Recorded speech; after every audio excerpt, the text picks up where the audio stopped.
নমস্কাৰ মই ৰমাকান্ত এই গাঁৱৰ সকলোৱে মোক ৰমা বুলিয়ে মাতে মই মানে এই গাঁৱৰ মানুহৰ লগত এই মিলিজুলি ভাল পোৱা মানুহ গাঁৱৰ উৎসৱ পাৰ্বণবোৰ সেই এসময়ত মই নহ'লে একেবাৰে নাইকিয়া হৈ যায় সেই সময়ত যে মানুহৰ মুখত কেৱল ৰমা ৰমা ৰমা কিন্তু সময়বোৰ যে সদায় একেবাৰে নাথাকেও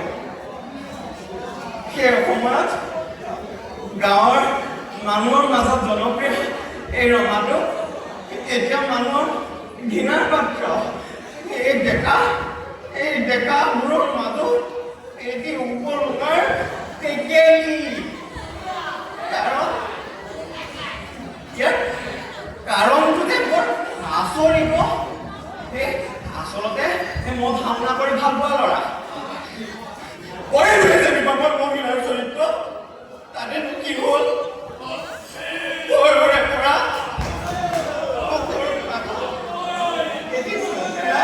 হত্যা মই পঢ়ি ৰাখিছিলো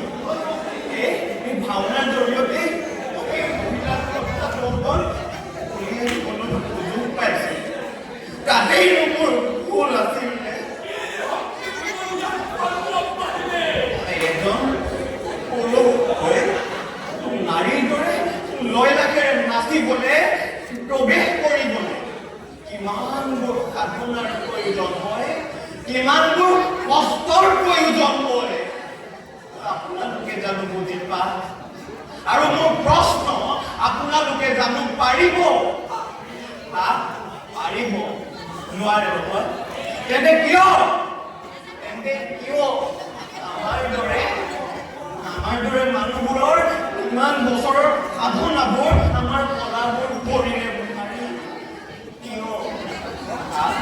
কিয় গুৰু সংস্কৃতি আমি ৰক্ষা কৰি আছো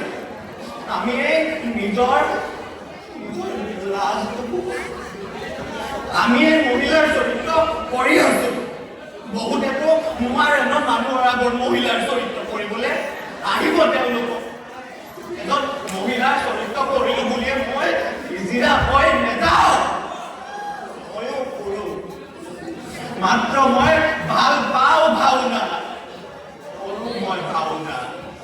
যদি অলপ এই ভৰিখন বেয়া নহ'লেহেঁতেন সদুনা ভাওনা লৈ যাওঁতে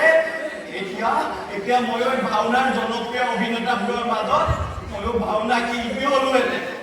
ময়ো নাচিলোহেঁতেন ধন্যবাদ ৰঞ্জন দৰ্পণ শৈলী